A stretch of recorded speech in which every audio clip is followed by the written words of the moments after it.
علمنی مما علمت رشدا۔ محترم حضرات، مجروح سلطان پوری کا ایک شعر گردش کرتا رہتا ہے، میں اکیلا ہی چلا تھا جانب منزل مگر، راہ رو آتے گئے کارواں بن گیا۔ ایک کارواں بن گیا اور ٹھیک ٹھاک پروگرام ہو گیا۔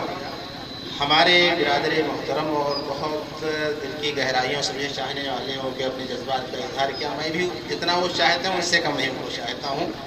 آج مولانا محفوظ الرحمان صاحب دامت برکاتہ ناظم مدرسہ حاضہ، انہوں نے کہا آپ کی دعوت ہے، کہا ٹھیک ہے آ جائیں گے آپ کی دعوت۔ یہ پروگرام نہیں تو بعد میں یہ ہوا کہ 10-5 آدمیوں کو بلا لیا جائے اور کچھ بات ہو جائے گی تعلیم پر، بہت اچھی بات ہے۔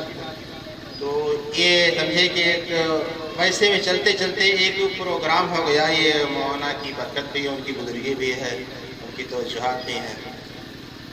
پھر ہم آ رہے تھے، ہمارے بہت مخلص ہیں رپورٹر صاحب، ملا انہیں دعوت میں نے نہیں دی تھی، اور جو میرے مزاج سے واقف ہیں برا بھی نہیں مانتے ہیں، چلو آپ چل رہے ہیں ساتھ میں چلے چلیے، آئیے کھا لیجیے۔ یہ نہیں کہ آپ نے پہلے نہیں کہا تو ہم پہلے بتانا چاہیے، ایسا نہیں۔ اتفاق سے ہم نکل رہے تھے، گاڑی پر بیٹھنے جا رہے تھے کہ ملاقات ہو گئی، کہیں آئے کسی کام سے گزر رہے تھے، میں کہا چلیے تو یہ مولانا شمس الحق صاحب آگے جو چیف ہیں، بہت اچھے آدمی ہیں، اور ہمارے صدر محترم مولانا مفتی نعمت اللہ صاحب دامت برکاتہم، اور اس علاقے کی سمجھ بزرگ شخصیت اور مدرسہ علوم کے ناظم محترم مولانا محمد یونس صاحب ہمارے استاد محترم بھی ہیں۔ ان کا وقت بھی یہاں بہت قیمتی ہے، ان سب کا اور آپ سب کے آنے کا بہت بہت شکریہ کہ آپ آئے ایک دینی مجلس میں، اس کو اہمیت سمجھے۔ یقین جانیے کہ یہ جو بچوں نے پروگرام پیش کیا ہے، یہ جو پروگرام بچوں نے پیش کیا ہے بلا تیاری کے پیش کیا ہے۔ میرے سامنے تو میں کہا جب بچے یہاں پر آئیں قرآن شریف تو بچوں کو بھی سامنے لانا چاہیے تاکہ لوگوں کے سامنے ان کی کارکردگی آئے۔ تو یقین جانیے سب بیٹھے ہوئے اسٹیج پر، اور میں خاص کر جو ہے رپورٹر صاحب کو اس لیے کہا کہ یہ اپنے تاثرات قلم بند کریں، یہ حافظ ہے سمجھ رہے ہیں کہ مکتبوں میں تعلیم کیسی ہوتی ہے۔ بچوں نے بہترین قرآن شریف پڑھا ہے، سمجھے کہ قواعد کی رعایت کرتے اور صفات کی رعایت کرتے، صفات اور مخارج کے ساتھ مخارج کی رعایت ہی بہت بڑی ہو جاتی ہے، لیکن مخارج کے ساتھ ساتھ انہوں نے صفات کی بھی رعایت کی ہے۔ بہت دل خوش ہو گیا ہے، یہ آپ سب کی محنت ہے اور اس کا سہرا بہرحال مولانا محفوظ الرحمان صاحب کے سر ہے اور پورے علاقے کے سر، جس نے ان میں جو ہے کوئی بھی مدد ہے سب مبارکباد کے مستحق ہیں کہ آپ اتنی محنت سے پڑھ اور پڑھا رہے ہیں۔ یہ سمجھیے کہ اسی سے دنیا قائم ہے۔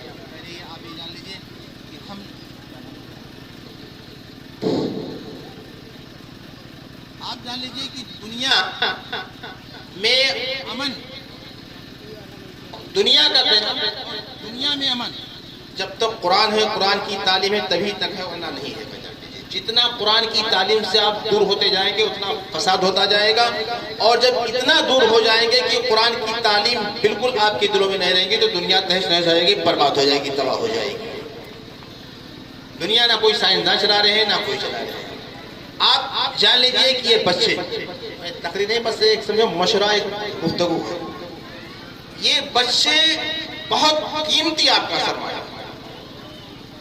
آپ جان لیجئے بچے آپ سے زیادہ یہ قیمتی ہے، آپ کی دھن، آپ کی مکان، آپ کی زمین جائیداد، آپ کے کاروبار، سب سے بڑا سرمایہ یہ بچے ہیں۔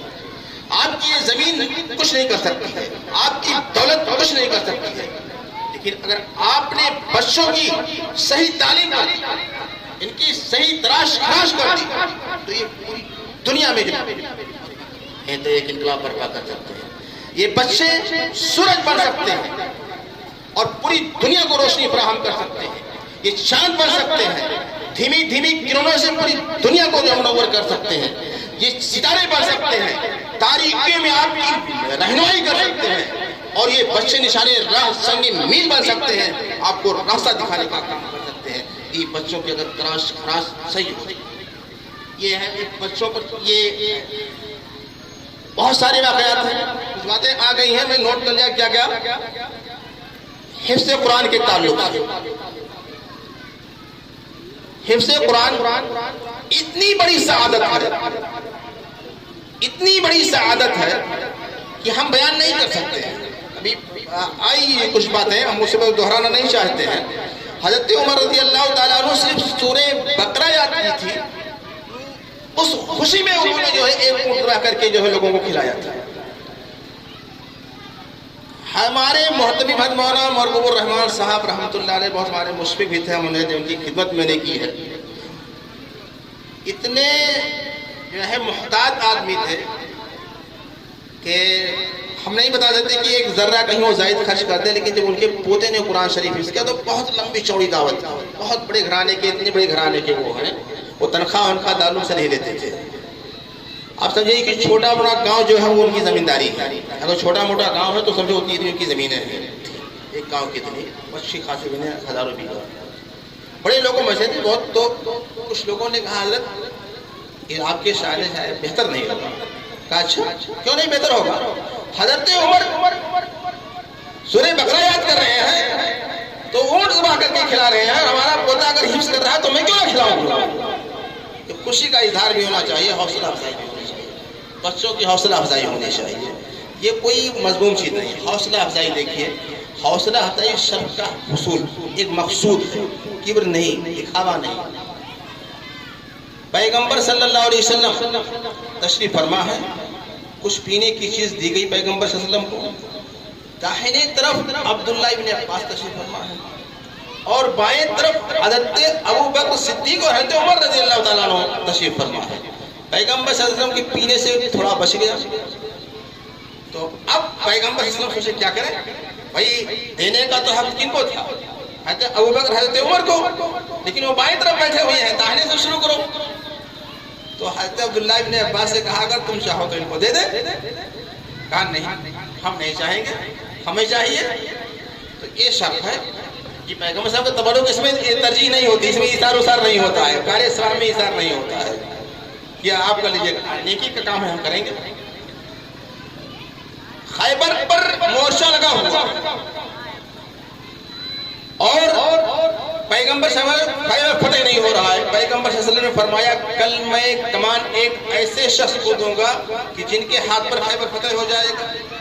سب صحابہ رات بھر سوچتے رہے کہ کن کو دیتے ہیں، کن کو دیتے ہیں. حتیٰ کہ حضرت عمر رضی اللہ تعالیٰ خواہش کرے کہ یہ کمان مجھے مل جائے، خیبر فتح کرنے کا ایک شخص مجھے مل جائے.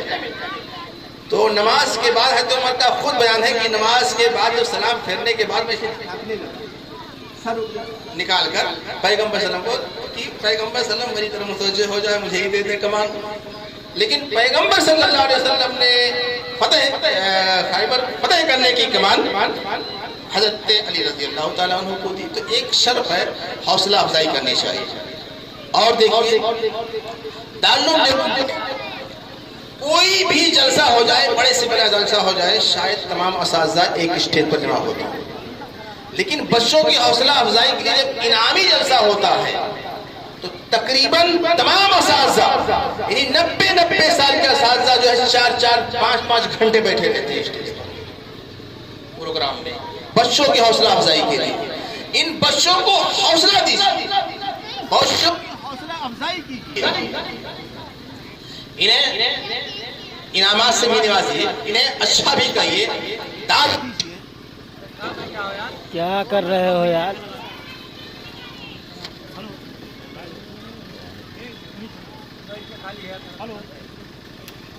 ابے یہیں سے تمہارا گڑبڑ ہے یار، یہیں سے تم گڑبڑ کر رہے ہو.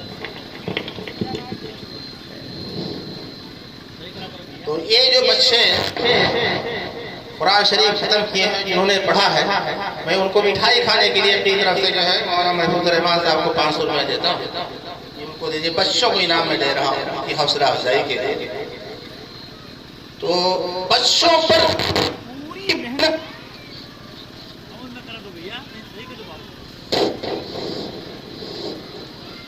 پوری محنت آپ بچوں پہ کیجیے.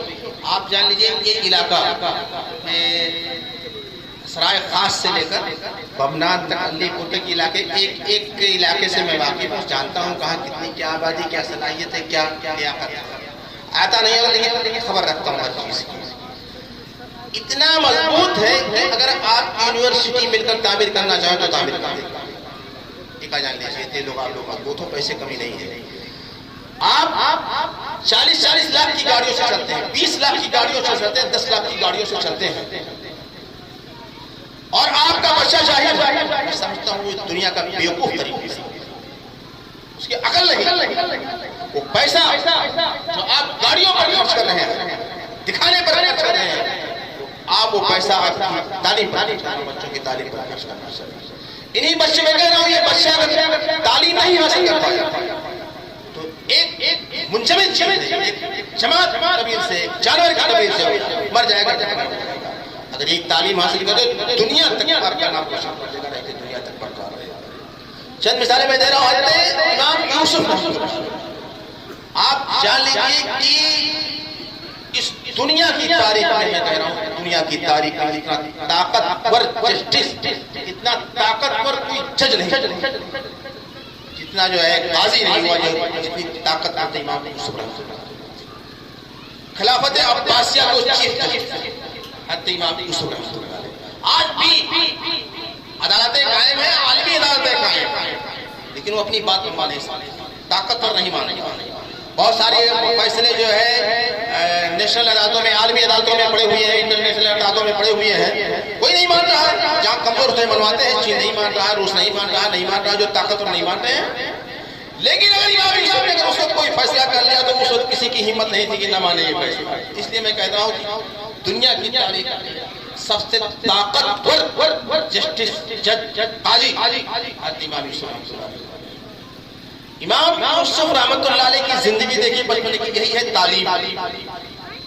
ایک دھوبی کی کام کرتے ہیں، آپ جان لیجیے بہت کمزور کام ہے دھوبی کا کام، بہت کمزور کام ہے. ان کی ماں غریب تھی، یہ بچہ جو ہے چھوٹا 2 4 6 10 سال عمر تو مجھے نہیں معلوم کس سال ہے، تو ذہین بہت تھا. امام ابو حنیفہ کی کھلا درس ہوتا تھا، اوپن درس. تو کبھی کبھی آ کر بیٹھ جاتے تھے اور سنتے تھے، سمجھتے تھے. دھوبی کا کام ایک درہم شادی کی ریزگاری کرتے تھے اور اسی سے ان کے گھر کا خرچہ چلتا تھا. 1-2 دن نہیں انہوں نے کام کیا تو نہیں پہنچا تو ان کی ماں شکایت لے کر آ گئی، ہمارا آپ نے ہمارے بچے کو برباد کر دیا. ٹھیک ہے، ہم کھائے پیے کیا؟ امام صاحب بہت تحمل کے ساتھ ان کی بات سنی تو کہا کہ کتنا آپ کو ملتا ہے؟ کہا کہ یہ بچہ مجھے بھی خرچہ اس کا بھی برداشت کریں گے اور آپ کا بھی خرچہ برداشت کرنا، بچہ مجھے دے دیجیے. اس لیے ذہین تھے، بہت ذہین تھے. امام صاحب کی بات، اس دنیا میں احناف کو ماننے والے تقریباً 70% ہیں. دنیا میں مسلمانوں کی تعداد جو احناف کو مانتی ہے 70% ہے، اور 70-30% میں تمام ائمہ کو ماننے والی تعداد ہے.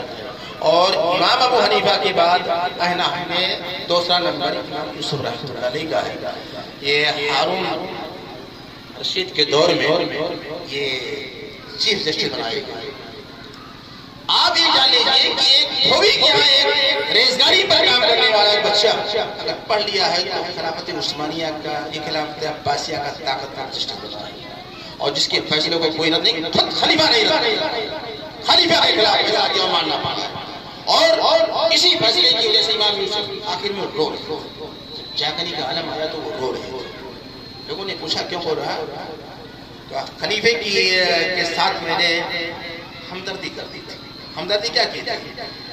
کہا فیصلہ تو میں نے خلیفہ کے خلاف سنایا تھا، فیصلے میں ان کے ساتھ ہمدردی نہیں کی، فیصلہ میں نے ان کے خلاف سنایا تھا، لیکن مقدمے کے سامنے عدالت نے ان کے ساتھ احترام کا معاملہ کر دیا تھا، وہ بیٹھایا تھا.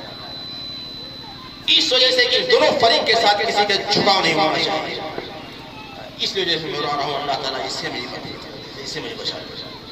بتائیے یہ ایک مرتبہ یہ خلافت عباسیہ جس میں سعودی عربیہ، متحدہ عرب امارات، دبئی، قطر، کویت، عراق، ایران، شام، لبنان، اردن، مصر اور یہ سوڈان پاکستان کا حصہ، سندھ، افغانستان، یہ سب خلافت عباسیہ کے تھے.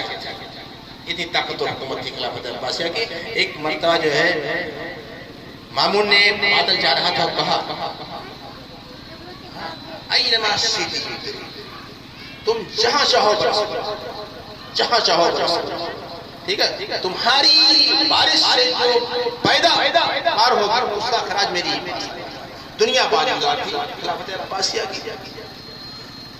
تو ایک اس طاقت، ایک اتنی طاقتور مملکت کا حکومت جس کا فیصلہ پوری دنیا میں نافذ ہوتا تھا، ایک دھوبی کی یہاں مزدوری پر کام کرنے والا بچہ، معمولی مزدوری پر کام کرنے والا بچہ اگر پڑھ لیتا ہے تو اس حکومت کا چیف جسٹس ہو جاتا ہے، قاضی آزاد ہو جاتا ہے. یہ ہے تعلیم. اور بتائیں، فرہ ایک نام آتا ہے، امام النوح. یہ اونٹ اور بکریاں چرایا کرتے تھے. جوانی میں تعلیم کا کوئی وقت مقرر نہیں ہے، انہوں نے جوانی میں تعلیم حاصل کی. امام فرہ. اور یہ ہارون رشید کے امیر اور مامون کی تعلیم منتخب شہزادوں کو پڑھانے کے لیے مقرر کیے گئے، علم حاصل کر لیا. تو ایک دن یہ فرہ پڑھا کر نکل رہے تھے تو امین اور مامون دونوں جھگڑنے لگے کہ میں استاد محترم کا جوتا صحیح کروں گا. وہ کہا میں صحیح کروں گا. تو اس بات پر صلح ہو گئی کہ ایک جوتا تم صحیح کر دو، ایک میں صحیح کر دو. یہ ہارون رشید نے منظر دیکھ لیا تو دربار میں پوچھا فرہ سے کہ جناب بتائیے اس وقت دنیا کا سب سے خوش نصیب شخص. تو فرہ نے کہا خلیفۃ المسلمین آپ ہیں، آپ سے بڑا زیادہ خوش نصیب شخص کون ہو سکتا ہے؟ آپ پوری دنیا کے تاجور ہیں، بادشاہ نہیں. انہوں نے اشارہ کیا، صحیح نہیں کہا، بل من تنازع فی تقدیم علیہ ولی عہد للمسلمین، بلکہ اس وقت دنیا کا خوش نصیب شخص وہ ہے جس کے جوتا صحیح کرنے میں دو شہزادے، دو ولی ہیں چھوڑا. ہمارا کبھی نہیں صحیح کیا. یہ ہے تعلیم کی برکت.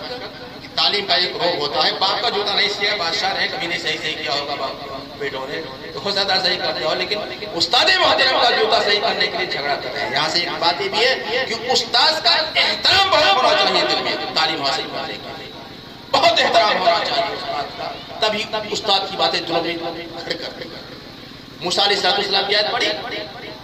موسیٰ علیہ السلام جلیل القدر پیغمبر، صاحب کتاب ہیں، 4 نبیوں میں ایک. اور فرعون جب انہیں توریت مل چکی ہے، نبوت مل چکی ہے، رسالت مل چکی ہے، فرعون کو شکست دے چکے ہیں. اس کے بعد وہ جب تعلیم کا شوق ہوتا ہے اور جاتے ہیں قدر کے پاس تو کیا کہہ رہے ہیں؟ دیکھیں الفاظ، دیکھیں قرآن نے کیا کہا. حل اتبعک علی ان تعلمنی مما علمت رشدا. کیا آپ کا میں پیچھے پیچھے چلوں؟ آگے آگے چلنے والے آگے امام ہیں، آگے آگے صاحب کتاب ہیں، کسی کے پیچھے نہیں چل سکتے ہیں. لیکن کیا کہہ رہے ہیں؟ حل اتبعک، ہم آپ کے پیروی کریں، آپ کے تابعدار ہو جائیں، اس شخص کے ساتھ اس بات پر کہ آپ کو جو علم ہے اس علم سے مجھے بھی سکھا دیں. دیکھیے پورا فقہ کا نہیں کہا، مصاحب کا نہیں کہا کہ میں آپ کا رفیق بن جاؤں، آپ کے ساتھ ہو جاؤں، آپ کا مہمان بن جاؤں، میں آپ کی پیروی کرنے والا بن جاؤں.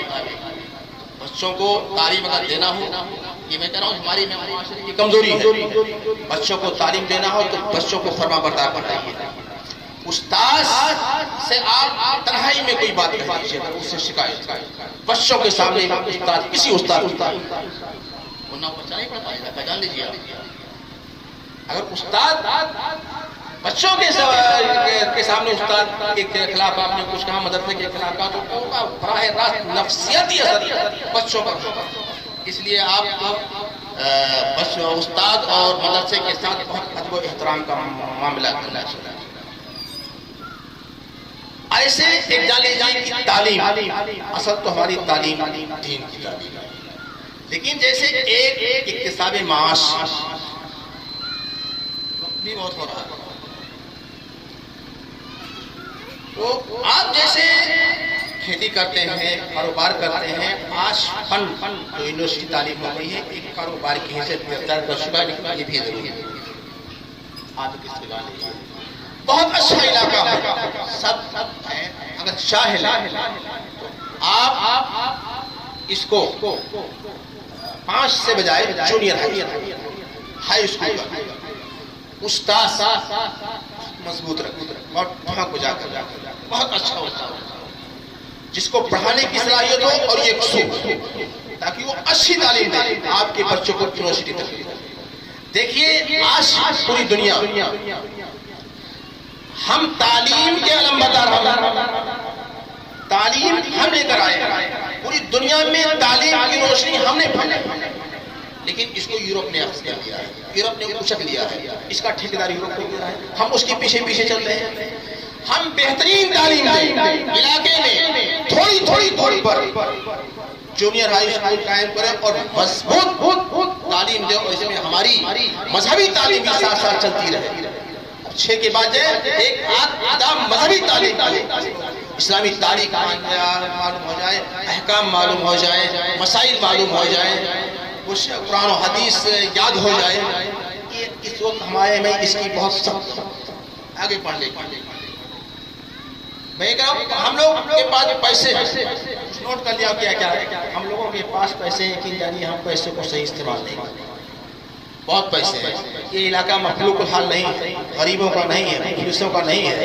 ہم جانتے ہیں بمبئی، کانپور، دبئی، کلکتہ، پتہ نہیں کہاں سے لوکل پار کر کے جو ہے آپ اپنی زندگی گزار رہے ہیں. آپ سوکھی روکھی ایک ٹائم، لیکن اپنے بچوں کو اعلیٰ تعلیم دیجیے.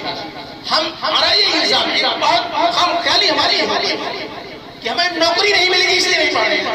کیوں پڑھا؟ پڑھائی نوکری کے لیے جا رہی ہے. ہم نوکر بننے کے لیے پڑھائیں گے؟ ہم غلامی کرنے کے لیے پڑھائیں گے؟ یہ نوکری ہم اس لیے پڑھائیں گے کہ ہم قوم کی رہنمائی کریں گے، قوم کو صحیح راستہ دکھائیں گے، ہم قوم کی خدمت کریں گے. اگر اس سے ہماری معاشیات جڑ جائے تو جڑ جائے، کاروبار سے ہم اپنی معاشیات حاصل کریں گے. اور یہ جانیے دنیا کو صلاحیت، یہ اختصاص کا دور ہے، اختصاص کا دور ہے، دور ہے، فن میں مہارت حاصل کرنے کا دور ہے. اگر آپ کے اندر مہارت ہے دنیا آپ کو اچک لے. بھائی میں دینا تو چھوڑ دیجیے، آپ کو اچک لے. یہ کہاں ہے؟ آپ کا ایک کٹر دشمن اگر آپ کے اندر صلاحیت ہے تو آپ کو اچک لے گا، بلا لے گا. اس کی مثال ابھی امریکہ اور ترکی کی ایسے ہی. اگر سب سے زیادہ دوری کسی 2 مسلسل میں ہے تو امریکہ میں ترکی میں ایک ظاہری دورہ کرنا پھرنا ہے، لیکن کیسے کس کو گرایا جائے یہ میں جانتا ہوں. لیکن فائزر کمپنی نے جو انجیکشن تیار کیا کورونا کا، اس کا جو ہے شہری ترکی کا مسلمان بنا دیا. آپ بتاؤ صلاحیت یہ ہے. حامد الانصاری غازی رحمت اللہ علیہ، مولانا حامد الانصاری غازی ایک اخبار کے ایڈیٹر تھے، مولانا تھے، اور بہت بڑی شخصیت، قدامت شخصیت کے داماد تھے. مولانا قاری طیب صاحب رحمت اللہ علیہ، مولانا ناندوی رحمت اللہ علیہ کے پوتے کے داماد تھے، بانی تعلق کے پوتے کے داماد تھے حامد الانصاری غازی. انہوں نے ایک واقعہ لکھا ہے کہ میرے ہارٹ کا آپریشن تھا اور دقت تھی، میں یہاں سے امریکہ چلا گیا اور امریکہ میں گیا، جس ہاسپٹل میں ہارٹ کا جو بہت بہترین ہاسپٹل تھا وہاں گیا، اور جہاں آخری ٹیم کے لیے مجھے ریفر کیا گیا، یہ ٹیم جانچ کرے گی آپ کے دل کا، آپ کے دل کی جانچ یہ ٹیم کرے گی. تو وہاں جب گیا تو مجھے تعارف ہوا تو وہ 5 رکنی ٹیم تھی، 3 ان میں سے بہار کی تھی. 5 رکنی ٹیم میں 3 بہار کے تھے، 2 یوپی. میں یہ کہہ رہا ہوں کہ اگر آپ کے اندر صلاحیت ہے تو آپ کی راہ کو کوئی روک نہیں سکتا، صلاحیت کو کوئی روک نہیں سکتا. صلاحیت گیند ہے، اگر اس کو جو روکو گے تو اچھل جائے گا، اس کو روک نہیں سکتے. آپ صلاحیت تو پیدا کرو، اس کو مطلوب ہے اس قلب و جگر کے ٹکڑے، اس کو مطلوب ہے اس قلب و جگر کے ٹکڑے. جیب و دامن پھاڑ کرنا کوئی دیوانہ بنا آسان نہیں ہے، محنت کیجیے، اس کے لیے پگھلنا پڑتا ہے. راتوں رات جھگنا پڑتا ہے. یہ جو قیمتی عمر ہے 5 سال سے لے کر 20 سال تک، اس میں لذت دنیا کو فراموش آپ صحیح. اس کے لیے میں ایک تحریک چلا رہا ہوں، کوشش کر رہا ہوں بیداری لانے کی. یہ ہر شخص تو نہیں سمجھ سکتا، لیکن جو پڑھا لکھا طبقہ ہے اس کے ذہن میں بات اتار سکتا ہوں، اسے کس طریقے سے ہمیں کام کرنا ہے، بچوں کو کس طرح تعلیم دینی ہے. ہم یہی کراتے کراتے جو 15 16 سال 20 سال کی عمر لگا دیتے ہیں. اس پر ہمیں توجہ دینی چاہیے. کون بچہ ہے اس بچے کا ذہن تیز ہے، ہمیں اس سے 2 سال 3 سال 4 سال میں حافظ بنا دینا. اس سے زیادہ اگر لگے گا تو وہاں سے چھوڑ دوسرے ٹائم میں لگاؤ تاکہ وقت ضائع نہ ہو. وقت کی بڑی قیمت ہے. آپ 25 30 سال کے ہو گئے، 40 سال کے ہو گئے، آپ ریٹائر ہو گئے، پڑھائی کے لائق نہیں پڑھ پائے، تو وہ وقت آپ کو بچانا ہے.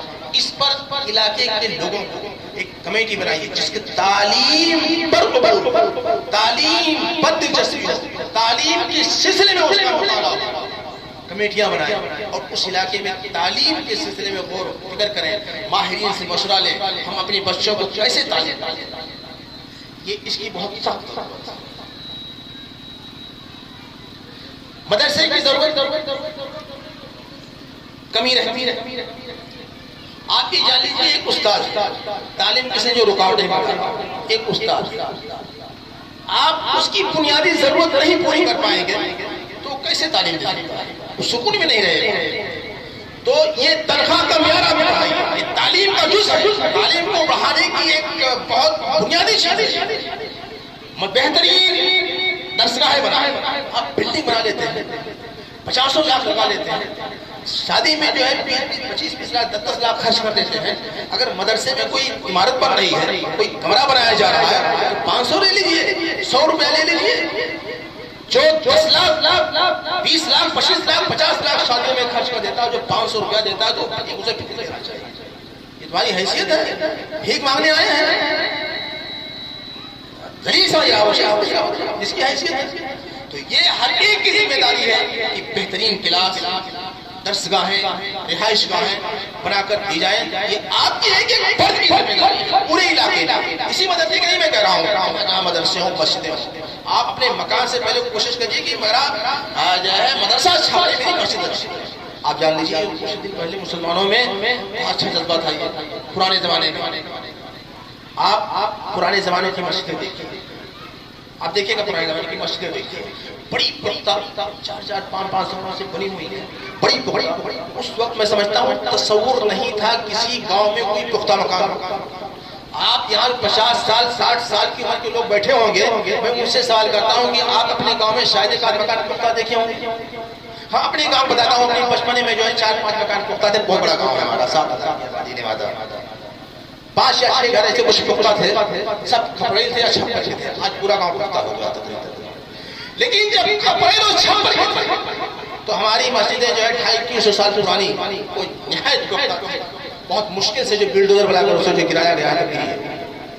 پہلے یہ تھا کہ لوگ اپنی مکان سے زیادہ اپنی مسجدوں کو بناتے تھے، ٹھیک ہے، سہولت فراہم کرتے تھے. اپنی سہولت وغیرہ ہم چھپر میں رہ لیں گے لیکن ہماری مسجد محدود رہے گی، کشادہ رہے گی. یہ ہماری کمزوری ہے. پیسہ ہے ہمیں، لیکن پیسہ کرنے کی صلاحیت نہیں. دھن ہے، دھن کو استعمال کرنے کی صلاحیت نہیں. کہاں کس طرح استعمال کرنا ہے.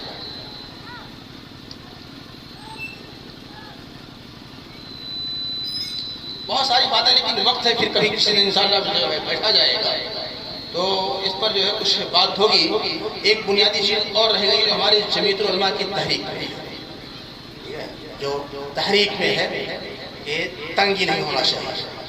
آپ جان لیجیے ہمیں ایک ضابطہ بناتا ہے، جو قوم جاہل ہو جاتی ہے، تباہی کے یہ سب اسباب ہوتے ہیں. جب مفکرین کے وہ بات کتابوں کو پڑھو تو پتہ چلتا ہے کس طریقے سے یہ ڈیمش کرتے ہیں، کسی کو محکوم بنا دو، ان کو کمزور کاموں میں لگا دو، تو ان کی جسمانی کام میں لگا دو، محنت مزدوری کرنے والا کام لگا دو، پھاڑا چلانے والا کام لگا دو، تو وہ اب ان کی فکری صلاحیت منجمد ہو گئی، کچھ نہیں کر پاتا.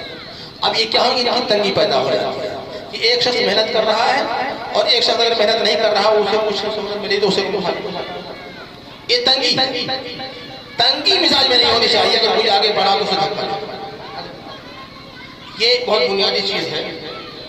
ایسے یہ تنگی کسی کے ساتھ برادران نے ہوتا ہماری اسلام ہمارا مذہب یہ تعلیم دیتا ہے ہر ایک کے ساتھ خیر خواہی، ہر ایک کے ساتھ محبت۔ اگر آپ کو کوئی ظلم کر رہا ہے تو اس کا بدلہ ظلم نہیں، انصاف تو ہے لیکن ظلم نہیں۔ اگر آپ کو کوئی ظلم کر رہا ہے، کہیں کسی کو کوئی ظلم کر رہا ہے تو اس کے بدلے کسی پر آپ ظلم کریں، یہ نہیں ہے۔ ہمیں ہر ایک کے ساتھ ہمدردی، ہر ایک کے ساتھ خیر خواہی، یہ ہماری مذہب کی بنیادی تعلیم ہے۔ محبت، رواداری، پڑوس، اس میں پڑوس کی حقوق، پڑوس چاہے جیسا آپ کا، کوئی نہیں دیکھنا ہے کہ مسلمان ہو، ایک قید نہیں ہے کہ مسلمان پڑوس ہو، وہ ہندو ہو، سکھ ہو، عیسائی ہو، یہودی ہو، نصرانی ہو، جو بھی آپ کا پڑوس ہو اس کے ساتھ اچھا بچہ۔ محبت، آپ جان لیجیے محبت کا جو رخ ہے عداوت کا نہیں، آپ کی زندگی عجیب ہو جاتی ہے عداوت میں، دشمنی میں اور حسد میں۔ تو ہر ایک کے ساتھ خیر خواہی۔ آپ جان لیجیے ابھی ہم لوگوں میں نہیں، بہت سی یونیورسٹیاں جو ترقی یافتہ ملک ہیں سال بھر بچوں کو ساری ایک سلیبس پڑھاتے ہیں، سال بھر خالی ایک سلیبس پڑھاتے ہیں، وہ یہ پڑھاتے ہیں کہ بچوں کو کیسے خوش رکھا جائے، دوسروں کو کیسے خوش رکھا جائے، یہ بتائیے یہ چیز ہے۔ اور ہم لوگ جو تھوڑی دیر میں لوگ چاہتے ہیں، تن جاتے ہیں، لڑنے کے لیے تیار ہو جاتے ہیں، یہ سب ہمیں ختم کرنا چاہیے، ایک دوسرے سے مل جل کر رہنا چاہیے۔ اور بچہ کوئی بھی ہونہار بچہ ہو اور اس صلاحیت تو آگے بڑھانے کی کوشش ہو، وہ جا کر کہیں نہ کہیں آپ کو فائدہ پہنچائے گا، کہیں نہ کہیں آپ کو فائدہ پہنچائے گا۔ اللہ تعالیٰ ہمیں کہنے سے زیادہ عمل کرنے کی توفیق نصیب فرمائے۔ اور اس طریقے سے تعلیمی میٹنگیں مہینہ دو مہینہ 6 مہینے میں علاقے کا ہونی چاہیے۔ جلسے کا قائل میں نہیں، جلسے کا مخالف ہمیں نہیں جلسہ جاتا، بہت لمبی چوڑی جو ہے اس کی تیاری کر کے اور اس پر لمبا چوڑا خرچ کر کے نہیں، علاقے کے منتخب لوگوں کو کبھی مسجد میں بلا لو، کبھی مدرسے میں بلا لو، کبھی چھوٹا سا پنڈال لگا لو، وہیں لگا لو۔ کوئی اگر مقرر رقم لے کر آنے کی پیشکش کرتا ہو، موٹی رقم سے نکال ہو، اس کو بلاؤ ہی نہ، کوئی ضرورت نہیں۔ بولنے والے ہیں بہت ہمارے پاس ہیں، آپ کوئی پروگرام کیجئے میں آدمی دوں گا، ہاں اس کا آنے جانے کا خرچہ گاڑی خرچہ کر دے دیجیے۔ چھوٹے چھوٹے پروگرام تعلیم پر جس کی مہارت ہو، کہ کوئی ضروری نہیں کہ مولوی کو بلائیے، آپ ایک پروگرام کیجئے تعلیم پر، اس میں کالجوں کے ٹیچروں کو بلائیے جنہیں پڑھائی کا تجربہ ہو، تعلیم کا تجربہ ہو۔ جب تک آپ تعلیم پر توجہ نہیں دیں گے، یقین جانیے آپ ترقی نہیں کر سکتے ہیں، آگے نہیں بڑھ سکتے ہیں۔ ایک مثال بتا کر میں بات ختم کر رہا ہوں۔ ہمارے گونڈا میں کچھ لوگ ہیں جو تعلیم پر کام کر رہے ہیں اپنے بچوں کو۔ ڈاکٹر محمود عالم صاحب کا نام ہے جو کچہری کے پاس بیٹھتے ہیں، خود تو B M S doctor M D ہے۔ ان کا بچہ یہاں سے ایم بی بی ایس ہو گیا، ایم ڈی ہو گیا، اچھے 17-18 نمبر پر نیٹ کوالیفائی کیا، جمعیت علماء سے 18 انعام بھی دلائے انہوں نے۔ آج وہ امریکہ میں پڑھنے کے لیے گیا، آپ جان لیجیے کون روک رہا؟ کسی نے روک لیا؟ اور اب کوئی اس کو روک سکتا ہے؟ کوئی نہیں روک سکتا ہے۔ وہ امریکہ اگر وہ وہاں پر محنت کیا گا، بچہ محنت کرے گا تو یقین جانیے کہ امریکہ آنے نہیں دے گا، اس کو کہیں نہ کہیں لگائے گا، وہ ٹیم کا حصہ بنائے گا۔ یہ چیزیں یورپ نے صلاحیتوں کو دنیا میں کہیں بھی صلاحیتوں کو کھینچ لیا، یورپ امریکہ تو یہ ترقی کر رہے ہیں۔ ہمیں یہ ہے کہ صلاحیت کہاں اگر کوئی آگے بڑھ رہا ہے تو تنگی وجہ ٹانگ پر کھینچ رہا ہے، یہ مزاج ہمیں ختم کرنی پڑی۔ تعلیم پر ہمیں پوری طاقت لگانی ہے، بچوں کو سنوارنا ہے، بچوں کو پڑھانا ہے، اور ان کے ایک ایک وقت کو، ایک ایک سیکنڈ کو، منٹ کو قیمتی بنانا ہے بچوں کے، تبھی ہم آگے بڑھ سکتے ہیں، ورنہ ہم آگے نہیں بڑھ سکتے۔ یہ جس بچے کا میں نے بھی تذکرہ کیا ہے اس کا 2 واقعہ میں سناتا ہوں۔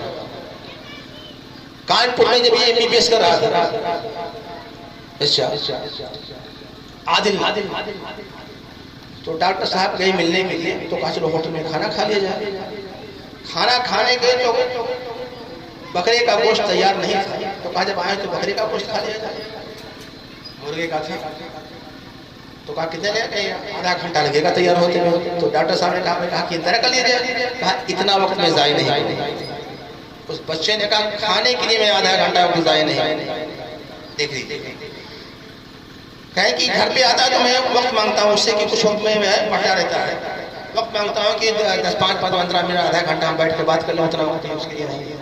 تو یہ بچوں میں یہ مزاج پیدا کرنا پڑے گا کہ بچے دیوانہ ہو جائیں پڑھنے کے لیے، تب بچے آپ کے آگے بڑھ سکتے ہیں. اور یہ یقین جانیے کہ ہماری عوام جاہل ہے, عوام تو نہیں کر سکتی, لیکن مدرسے کے ذمہ دار اگر اس کے لیے آگے بڑھیں اور بچوں پر اپنی پوری طاقت, توانائی, توجہ, فکر صرف کریں تو ہم اس میں کچھ نہ کچھ انقلاب لا سکتے ہیں. وآخر دعوانا الحمدللہ.